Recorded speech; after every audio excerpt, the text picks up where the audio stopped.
étant à Lomé depuis 72 heures pour les courses, pour la rentrée scolaire, pour ravitailler les maisons, les différentes structures. Et puis partir un peu en mission à la recherche des financements et pour d'autres missions. À 2 heures du matin, j'ai été réveillée par un message. J'ai lu le message et c'est là que j'ai appris que la maison Sainte-Monique était en feu depuis 22 heures. Et là, nous avons pris la route ce matin, depuis 7 heures, nous venons d'arriver. Et c'est avec grande émotion que je revois ces lieux que nous avons construits ensemble. Et ensemble, nous avons éduqué des centaines d'enfants dans cette maison depuis le début du projet.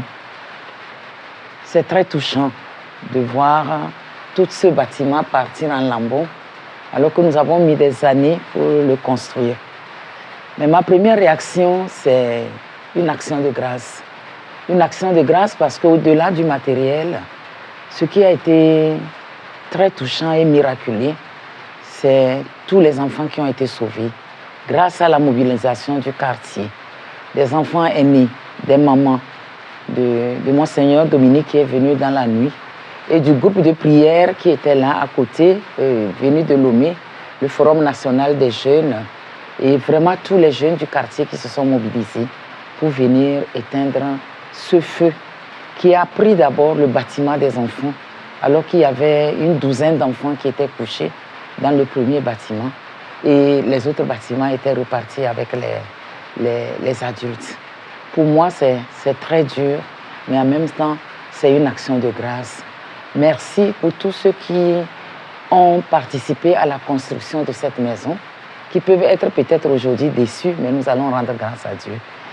Et merci aussi pour tous ceux qui ont travaillé de près et de loin, tous ceux qui ont entendu nos cris depuis ce matin et qui ont déjà commencé par envoyer des messages, réfléchir à comment nous allons faire pour réhabiliter la maison parce que nous attendons les enfants dans 10 jours pour la rentrée scolaire.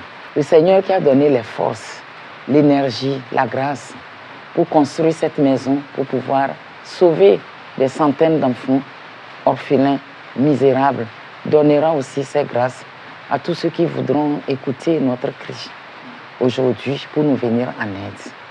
C'est vrai que c'est difficile, mais comme je dis, je ne peux que rendre grâce à Dieu parce qu'aucune vie n'a été perdue.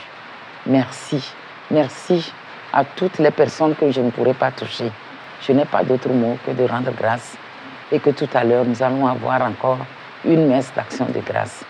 Merci à Monseigneur Dominique, merci au diocèse, merci à tous ceux qui sont venus, connus comme inconnus, et merci à tous nos amis du monde entier qui se mobilisent déjà pour nous accompagner et nous aider, pour mettre plus d'espoir, plus d'espérance, plus de vie, plus de courage. Parce qu'aujourd'hui, jour pour jour, nous avons enterré un de nos enfants qui avait 23 ans. Et nous n'avons pas fini d'essuyer nos larmes quand aujourd'hui, l'incendie vient nous attraper. Mais tout concourt au bien de ceux qui aiment Dieu. Une épreuve, il y a toujours un message dans l'épreuve. Avançons, avançons au large, mes enfants. Avançons au large, nos amis. Avançons au large, tous ceux qui comptent sur cette œuvre d'espérance. Merci beaucoup.